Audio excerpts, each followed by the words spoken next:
Sir, I don't wish to comment in this case. The matter is sub judice. Any other question I will answer, but not on the case. Thanks.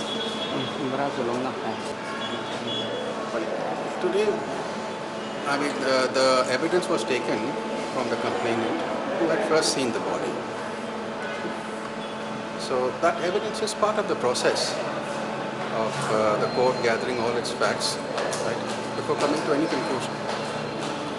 So this evidence was taken through examination in chief by the public prosecutor, and the defense had some cross-examination which was done, and the balance will be done in the next hearing. so when is the next hearing? On 13th. 13th of April.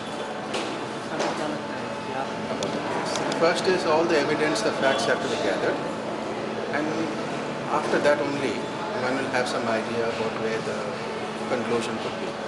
So at this stage everybody is working hard towards putting the facts together.